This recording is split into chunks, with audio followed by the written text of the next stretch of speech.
the relationships in the clubhouse and the way that the people get along. I think that is the most important thing. I think culture, winning in St. Louis and San Francisco and LSU, I think the culture in those three clubhouses were all the same. I think the players trusted each other. We trusted ownership. We trusted management. We trusted the coaches. The one similarity in all three of those teams was that. And we loved each other. We wanted each other to succeed more than we wanted ourselves to succeed.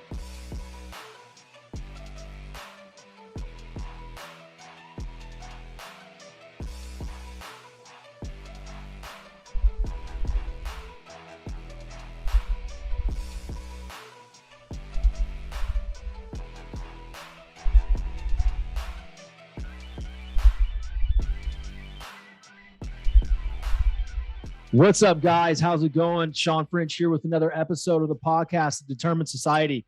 Today, I have a very special guest with us, guys. A guy that I played ball with back at LSU who just embodies the mental presence of any athlete you could possibly imagine. This man, Ryan Theriot, they called him the Riot. And I'm going to tell you something. He was a riot on the field. He was a riot in the locker room. But more than anything, he was a riot in his fucking mind. And anything that this gentleman said he was going to do, he did. I watched this guy his senior year have this hitting streak in the Division I baseball that really hasn't been touched. And it was a special thing. And we'll definitely dive into that. His multiple world championships, won in 2011 with the Cardinals, and then right thereafter in 2012 with the San Francisco Giants. Let's not forget his amazing national championship with our beloved LSU Tigers, of the image of Ryan Theriot crossing the plate against Stanford in the year 2000 and chucking his helmet in the air, creating an epic moment for LSU fans to admire and enjoy forever. He is a father, he is a husband, and he is the owner of Traction Performance, where they train the highest athletes in the world, and Hudco Roofing. Welcome, Ryan Theriot, to the show. What's up, brother? Hey, Sean. Appreciate you having me, man. Just fired up to be on this thing, bro. Let's do it. Dude, I'm fired up, man. It's good to see your face. I'm going to tell you something. I didn't know what I was going to get. I'm used to seeing some good flip, bro. Big league flip. Yeah. And you're cleaned up, man. Well, I went, so the hair was super long, and then I got COVID. Mm-hmm. No big deal. I was good, but I didn't feel great. So my hair was all in my face, and I went in the bathroom, no joke, shaved a mullet. So I went, you can kind of still see a little bit of it. I see the mullet. So I went huge, like short on the side, long in the back. And I thought it was sexy, and I loved it. My kids didn't think it was very funny, and so I ended up just cutting it all short. So that's what I'm going with right now. As long as listen, man, if anybody can pull off a mullet, it's you. What did Jonna think about it? She didn't mind it. I mean, listen, bro, let's be honest. She's in this thing for the long haul now. She has been. Yeah, she's in it. So she was just like, whatever, dude, just do your thing. She probably liked it because it looked so bad, like no chicks were going to hit on me. Right. So yeah, totally. It's a good thing. Yeah, I think it's a little, and since you've cut it, it's probably a little less Matt Stairs-ish. Very true. Yeah. It's probably more like right now, it's probably more Tom Cruise than anything. I was thinking Tom Cruise. Well, you're much better looking than Tom Cruise. So. And dangerous like Tom Cruise too, and all the 007s and stuff. Yeah. So it's all good, man. No, I appreciate you having me on, dude. I'm fired up to rap for a little while. Hell yeah, man. It's an honor and a privilege of mine, and I'm super excited to tell the world more about Ryan Theriot. But for those of the people that are going to be watching this on YouTube, you will see that Ryan Theriot is in the best dugout in the United States of America, LSU at Alex Box Stadium. Man, there's some good memories there. Obviously, we played in the Alex Box Stadium prior to this one, but man, some amazing moments. Oh yeah, now this place is special. This is, you can see it. I'll pull this around. I'm gonna mess you up. Show them up. Can you see the Intimidator out there? Yeah, buddy. You see all the national titles on that thing? That's what we do. Yeah, it's beautiful. Here we go. Nothing like it. Yeah. You want to be like it. Thanks for showing everybody. You want to be a champion, you come to LSU. That's what happens. That's what's up, man. I mean, listen, they got some great stuff going on right now. Jay is an absolute juggernaut. The kids love him. I've got a buddy that I've known since he was like 3. We're buddies now. Blake Money. He's a sophomore there. Yeah, he's from Northport, Florida. So we're really close. We communicate on a regular basis, and he absolutely loves the energy that's going on through that program right now. And they are going to be back on top. And world, watch out, because LSU is coming to your living room. That's what's happening. We're coming. So as much as I would love for this to be about LSU, this is really about Ryan Theriot. Ryan, I was talking to you a little bit about this before the show, but I wanted to let the listeners know this. Ryan Theriot was not only just a great baseball player and a great teammate and a great friend. He was somebody that would pick me up on a day-to-day basis because I wasn't mentally strong back then. And he did his best, and his pawpaw did as well, to rub some positivity off on me and to let me know that I could truly do it and that I had the talent. But back then I just didn't have it between the ears. Those 6 inches in between the ears was the most dangerous neighborhood I've ever had. And I never wanted to walk through that neighborhood alone again. Since then, I have perfected the mindset, and I wanted to have Ryan on because although there's amazing things about Ryan as an athlete, he was truly special. The biggest talent Ryan had from Jump Street was creating the reality that he wanted in his mind prior to things happening, and understanding that all the failures and all the adversity in between was just a part of the process. So I'd like for him to talk about his journey in the mindset and how it played a role in his life and his career. Yeah, I think, and I'm fortunate to be able to talk to kids and kind of do something similar with the LSU athletes, not just baseball, but, football and basketball, the kids that are going to play at the next level. Traction has afforded me that opportunity to help these kids and kind of teach them and train them to be pros. And, you touched on something, Sean, that's super important. You have to see it and visualize it and understand what it is that you want. So often in life, we get caught in that rut of just repetitive, you wake up, you drink your coffee, whatever it is that you do, and then you go to work and it turns into Groundhog Day, and you really don't know what it is that you're working for, what you're trying to accomplish. In first grade, and I can remember the teacher's name, Joan Corona, Miss Corona, and we had career day at Broadmoor Elementary, and the guy next to me wanted to be a fireman, and he had his poster and all this crap, and then the girl next to me said she wanted to be an astronaut, and I made fun of both of them because I was an asshole. And then I had my poster of Cal Ripken Jr., and I said I'm going to play in the major leagues, and they all laughed and made fun of me. My dad, Randy, did something for me as a young child that I've done for mine, and I think every parent should do their best to do. But he loved my goal and my passion and my want, but he was very clear on the sacrifices I would have to make in order to achieve them. And he told me, he said, are you okay not going to prom or the dances or the parties? Are you okay going to bed early and waking up before the sun comes up? Are you okay, missing out on things? We can't go hunting in the fall because you need to, if this is what you want to do, you got to grind, dude. And if it's not what you want to do, that's okay. I still love you.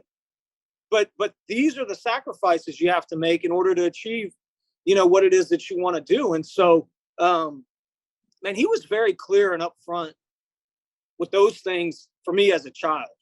And, so I knew what I had to do. It wasn't, LSU was a love for me, but LSU in reality was a means to the minor leagues, and AA was a means to AAA, and AAA was a means to the major leagues. And, at the end of the day, it was checking those boxes.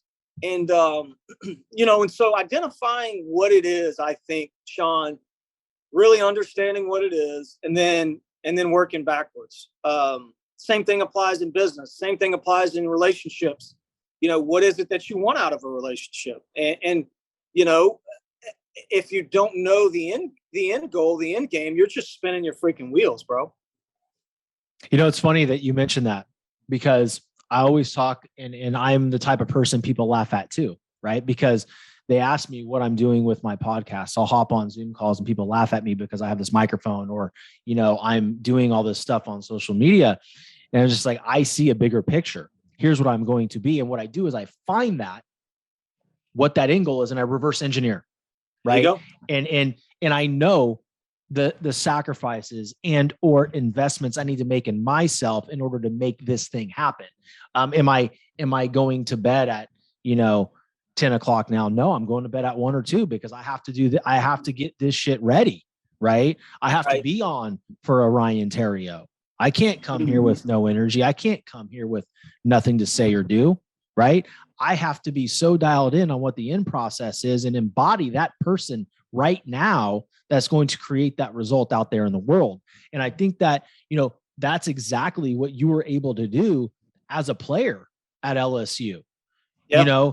The one thing that I remember, one of the first things that I spoke to you about when I got to LSU was right after you guys won the 2000 World Series, is you were talking about visualization, right?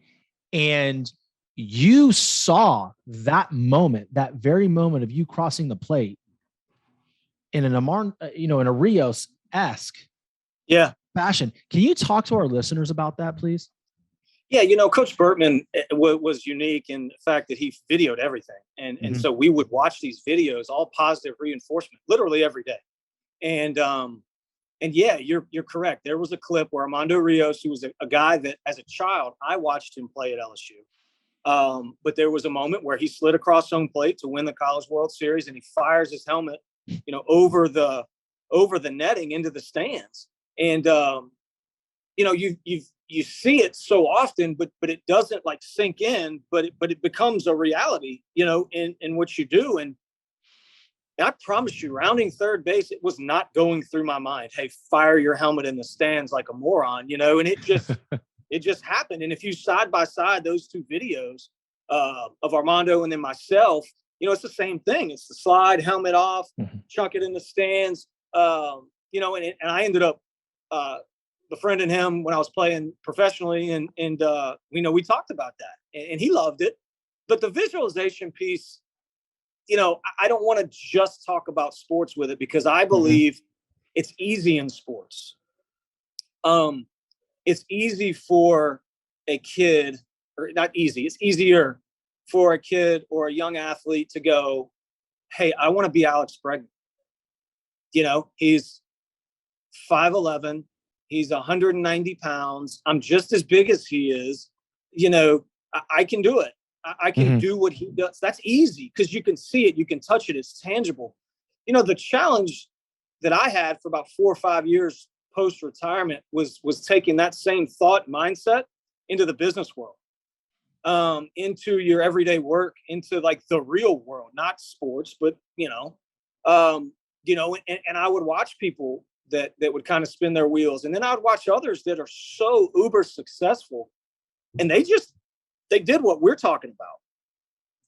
They had their dream and their vision, and what'd you call it? Reverse engineering. They reverse engineered back and went, okay, this is where I want to be. This is what I want to do. Okay, now how do I get there? Like, nobody wants to sit in a cubicle all day long and make,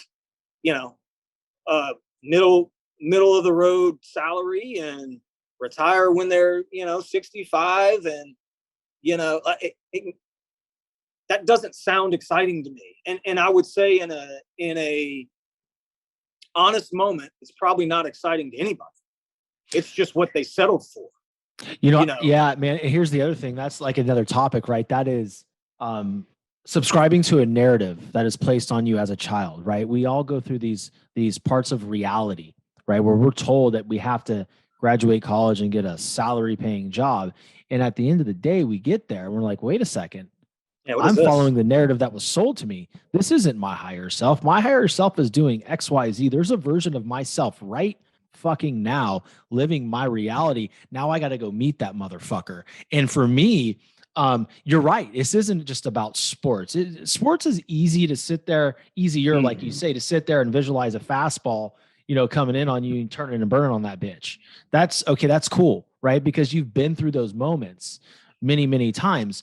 It is much more difficult to sit there and visualize and fight your subconscious during this visualization process, because there's going to be moments where your subconscious and all the shit that you've heard about yourself that you can't do something is going to start firing when you're looking to find that end goal. I think what's very, very special about people that are very successful, and you've done it with Traction and you're doing it with Hudco Roofing right now, is you're able to silence that thought, right? Because we're going to get random thoughts throughout the day. But really, the secret sauce is, how are we choosing to think, right? That's the difference.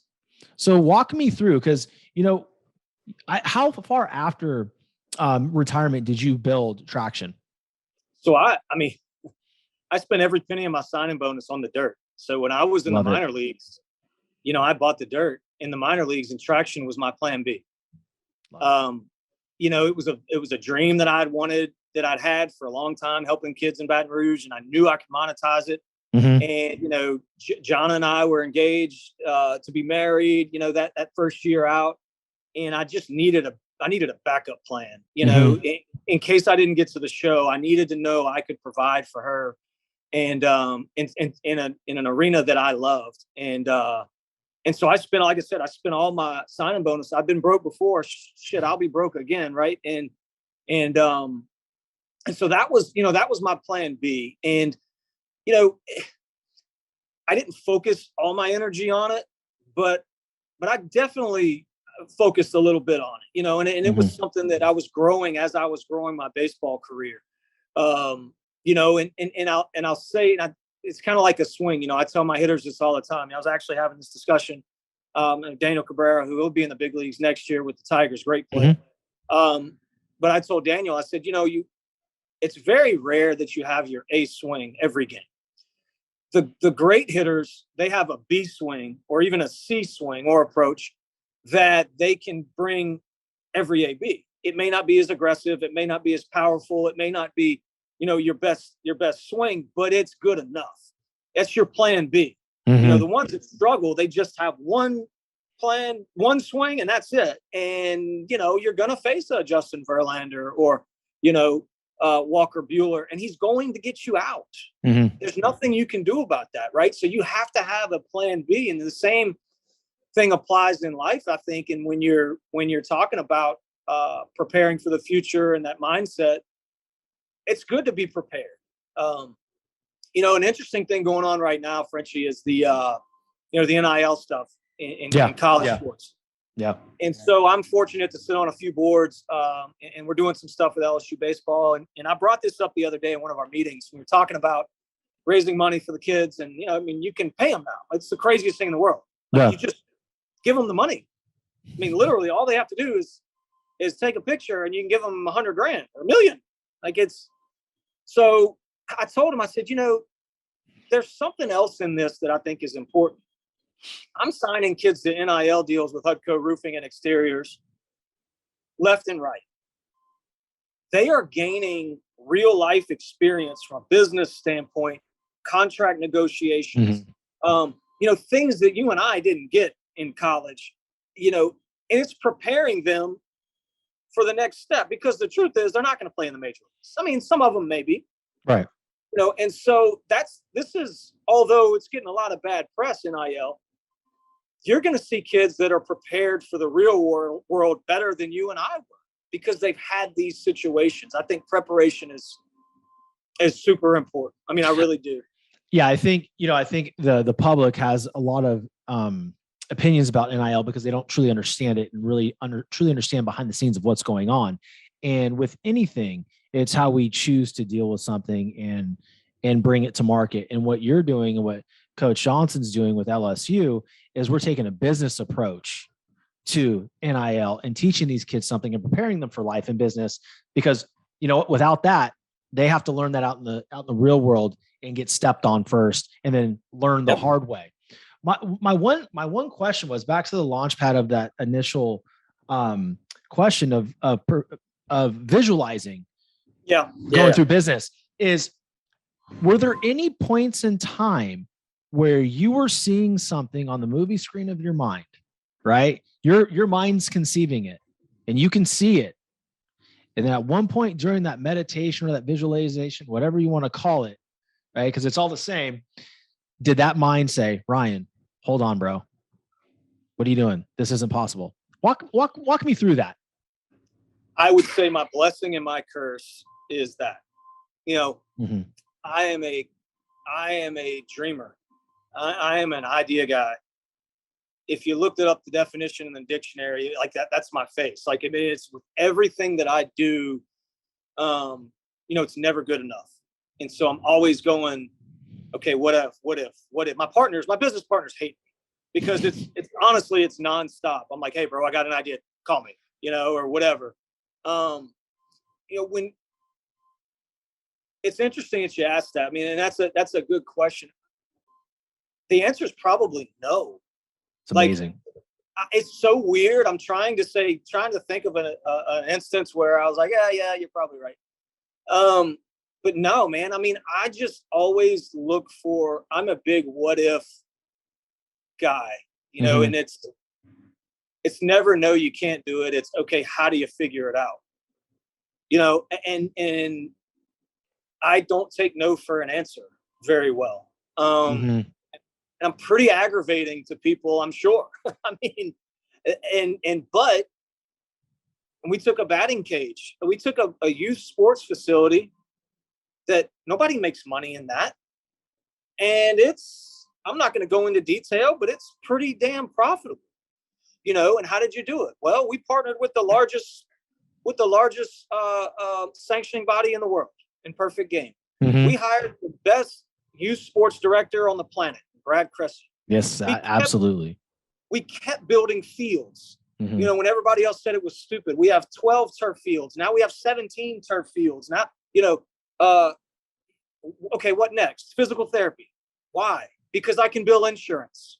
Why is that important? Because I'm not asking the parent for money. Mm-hmm. Okay, we can scale therapy clinics. All right, let's go. Let's build them. And so it's the same thing with roofing. And I think my mind works in a manner like, okay, once I feel like I got it figured out, I'm moving on to the next one. I'm moving. And like I say, it's a blessing and a curse because my biggest downfall, and this is just being honest, is I struggle seeing it through all the way. And I know that, and so what I have to do, Sean, is surround myself with people that are good at that. The operators, if I'm smart enough to go, okay, I need somebody, I've got a business partner with my construction stuff who's phenomenal. And he is detail oriented and he is, by the book as they come. And I'm the complete opposite. I'm freaking all over the place, mm-hmm. And so the relationship works. But no, man, I mean, I don't think there's anything I couldn't do, That's if I really amazing. wanted to. That's amazing because, back then I had a lot of those limiting beliefs. Now I get caught up on the how, right? To me, like to me, if you were to ask me where I'm going to be in a year, I will sit there dead in your face and look at you and tell you, right, of where this is going, right? I see myself on stage. I see myself in big programs. I see myself right next to you at Traction talking to LSU guys. Sure. I'm telling you, like, I mean, dude, like I see a ton of coaching clients. And so for me, that believability is there, right? I get caught up on the how, and the how, right, is the one thing that could really hinder us in getting there, right? Because what we need to realize, and this is why I come out and I tell people what I struggle with, because people need to realize that we're not perfect. We have these same things that go on. The how is not important. What's important is the intention, right? What are we putting out in the world? Like, what are we doing? Is what I'm doing right now at this moment with Ryan Theriot helping me? Is it helping kids? Is it helping Ryan? Is it helping people all over the world? The answer to me is undoubtedly yes. Absolutely. 100% yes. Like, this is in alignment. This is in integrity. And I think what people need to realize is no matter what their goals are, whatever sacrifice or investment they have to make in themselves, they have to truly believe it and they have to move forward every single day. If you're not getting out of bed and jumping at the opportunity to be your ultimate self, you are dying where you stand. And let me tell you something. There are peaks and valleys. Yep. You know, and everybody goes through them. And if somebody sits in front of a camera, in front of a microphone and says they haven't, they're a freaking liar. Everybody goes through the ups and the downs, the peaks, Sure. the valleys, the seasons of their life where everything's clicking on all cylinders, mentally, physically, relationships, the whole deal. And then there's peaks where it sucks. And I've gone through them. You've gone through them. We all have gone through them. And the good news is, if you stay the course and just weather the storm, you learn from that. It makes you stronger, right? Don't succumb to it. Don't start creating bad habits to get you out of it. It's okay. Everybody does it. You know, look, it was a few years ago, right, during the COVID stuff, which sucked for me.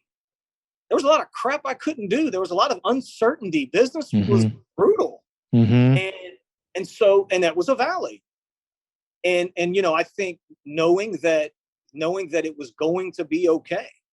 You know, my grandmother, she's passed away, but she used to always say that. She's like, you know, she said, it's going to all work out. It always does. You know, that was her thing.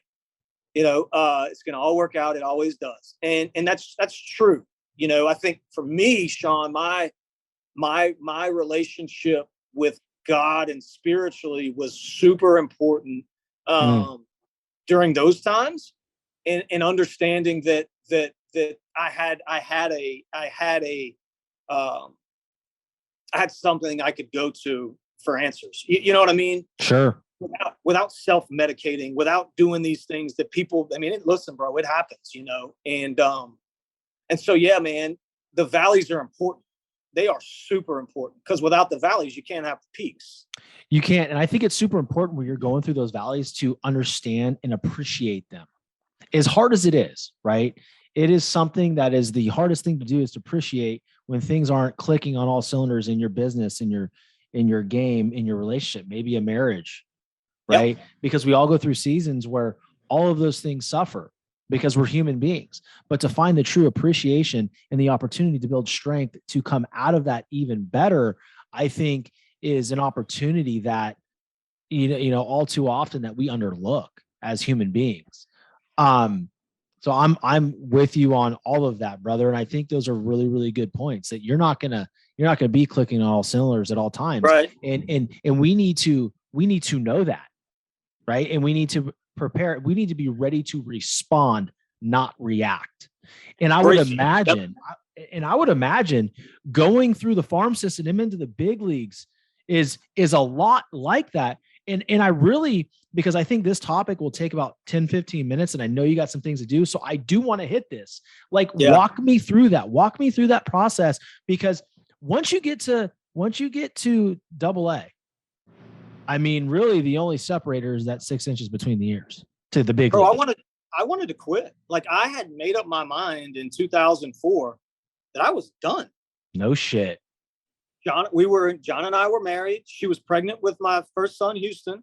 And I wasn't on the 40-man roster. I wasn't a prospect. I can remember calling my buddy Adam Greenberg and saying, Greeny, you know, I think this is it, man. I don't think I'm coming to spring training this year. Yeah. I was at Traction. And he goes, do it again. Do it one more year for you. Don't play for the Cubs. Don't play for anybody else. Play for you, your family and all those, and so I went back. This is a great story, but I went back to spring training that year, not on the roster, nothing. Like, I'm just a guy. Just a guy. And I was switch hitting at the time, which sucked. And it was brutal. And our farm director, I went to him, Oneri Fleeta, and I said, hey, Fleet, I think I just want to hit right-handed. He says, well, we don't see you as a prospect unless you're a switch hitter. I said, well, I'm not a prospect now, bro. Like, y'all don't see me as that now. So whatever. He goes, I'll make a deal with you. If you hit 300 all right-handed, I'll call you up to the major leagues. But if you don't, I'm releasing you and you'll never play baseball again. And so I shook his hand that spring training. I said, deal. Because what did I have to lose? House money, bro. House money. I was prepared to retire anyway. I got a hot wife who's pregnant. Yeah. I got this facility. Like, I'm good. And, bro, I hit 304 and he called me up to the show. Non-roster, nobody knew who I was. Greg Maddox, true story, asked me if I was the bat boy when I walked in the clubhouse.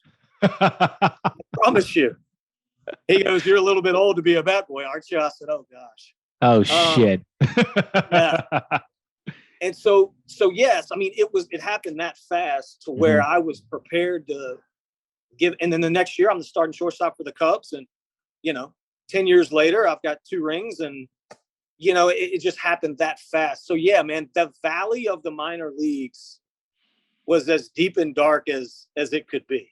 And, but without those moments, the major leagues would have meant nothing to me, and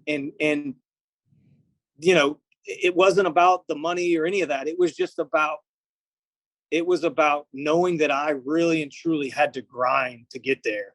And once you get there, it's even harder to stay. Everybody's trying to take your job every day. You got some guy from Puerto Rico that's throwing $1 billion, and but yeah, man, the grind of the minor leagues and that valley is a deep, dark one for sure. Yeah, I mean, everybody talks about it, right? But very few people really go through it and prosper through it to make it to the big leagues.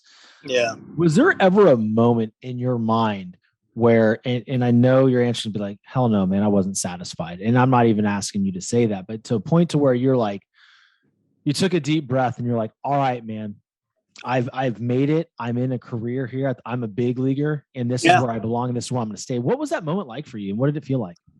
I mean, it didn't take long.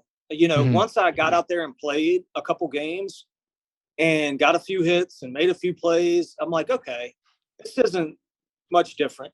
My numbers were actually better in the major leagues than they were in the minor leagues. Yeah, you were a lifetime 281 hitter in the big leagues. In the minor leagues, I sucked, and so it didn't take long. I think, you face like, I remember Derek Lee telling me one day, he's like, "Bro, you can hit, man." And then I'm like, my first year, I was like, huh. I always knew I could play defense, dude. Yeah.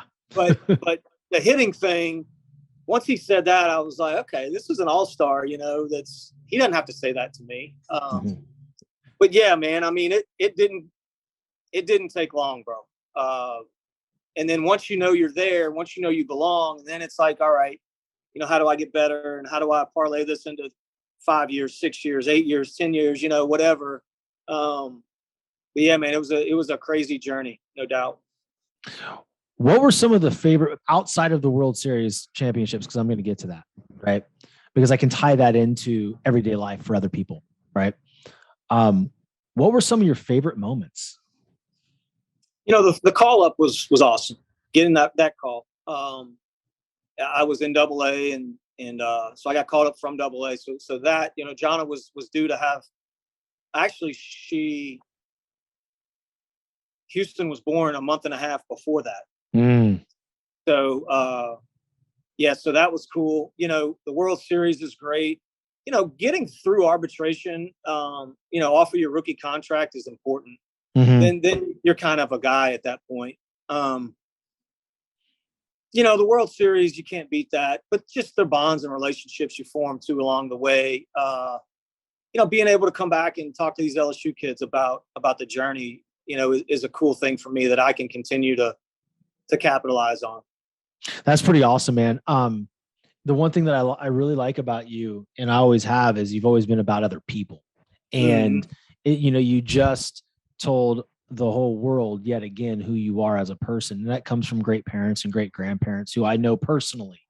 So I know what that family structure looks like. I know the Theriots. And, the big thing is you ended it with, I get to come back and talk to these boys at LSU. It wasn't about anything else. It was about him being successful in his career so he can continue to make an impact in college baseball and in youth baseball. And dude, like that's my favorite thing about you. Well, the biggest gift, and I didn't know it was a gift when I was going through it. I realized later on in my career, and post career too, the biggest gift that I was ever given was the ability to affect millions of lives on a daily basis in a positive manner. And when you're in the heat of the moment, when you're in the battle, you don't realize that. My dad, Randy, actually said that one day. He's like, why are you so pissed off? He was in Chicago. Why are you so pissed off? I'm like, because I suck. He's like, bro, if you go make a play or get some knocks, you'll make millions of people smile. What other job in the world can do that? And so we take that for granted when we're in the heat of the moment. Dude, I tell these kids that every day. I'm like, bro, y'all don't understand. You don't even have to do good. Just when the camera's on, you make a funny face, do something, like that's the gift. And I took that for granted. I never will again. And I'm sure to pass that along to all these kids. Like, it's great, Dylan Cruz, to be the best player in the world. And you are, you're a really nice player. He is. Yes. But man, can you imagine the lives you can affect in a positive manner in the next 15 years of your life? Holy crap. What a blessing, dude. You know what I mean? Yeah. So that's something that I really overlooked while I was at LSU. Yeah. Right. We all did. We all did, especially, somebody like me who didn't really reach the potential of what I felt I could have been. And I look back at it now, going out there and, Aaron, the little Aaron, he was dancing and then you have Bridget and all these other, Miss Marquita and all these other people that had such amazing impacts in our lives, and we were able to impact them. And it was something that I took for granted then, and I will never take that. I didn't take them for granted. I took the experience for granted. Sure. And ultimately it hurt me right at that level. But the one thing that it did is it turned me into the human being I am now, and I can go back, and now I can give back to kids at the college level and say, hey, listen, I've been here. I've been at LSU, and someone in this room right now is feeling like this. I'm here to tell you it's not going to serve you. That's right. And here's how we get through it. So, to close out, you were able to win not just a national championship, but 2 World Series championships. It's the ultimate. It's the pinnacle. Right? Everybody wants to do it. Every kid grows up, simulating a 3-2 count, bottom of 9, bases loaded, walk-off hit to win the World Series. You've won 3 big championships.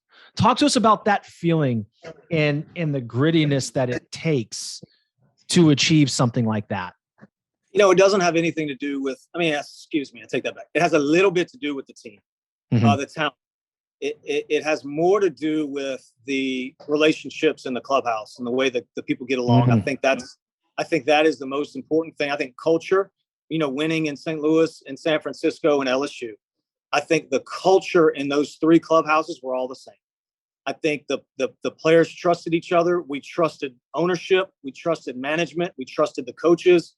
The one similarity in all 3 of those teams was that. And we loved each other. We wanted each other to succeed more than we wanted ourselves to succeed.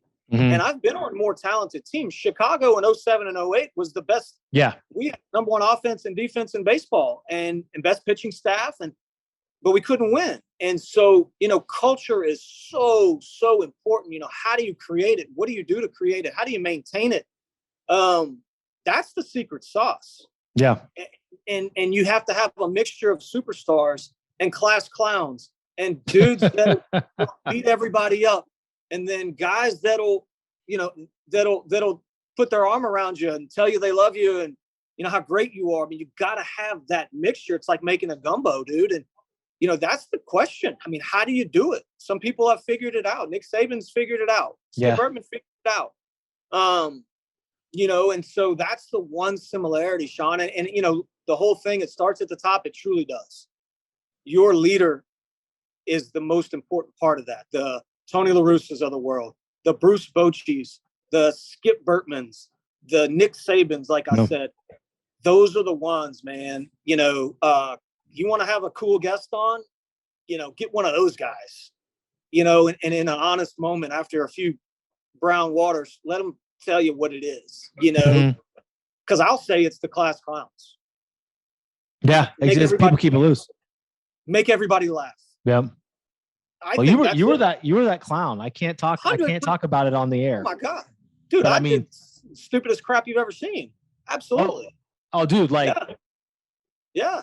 The best. And people loved it. And they loved it because it's so serious, dude. It's like, it's not that serious, man. Laugh at yourself. Do something stupid. Like, so, but no, man, that's the secret sauce. And, but it's not just in sports. I think it's in business too. When I construct a team of, you know, and from a business standpoint, you know, I look for that too. And you can't just have a team full of all-stars, man. You know, you got to have all kind of different personalities. So, I've got literally 1% left. Okay, so let's do this. Guys, listen up here. I want you guys to understand something. You had an opportunity to listen to one of the best in Ryan Theriot, one of the best human beings, best baseball players I ever had the opportunity to play with. Ryan, thank you again.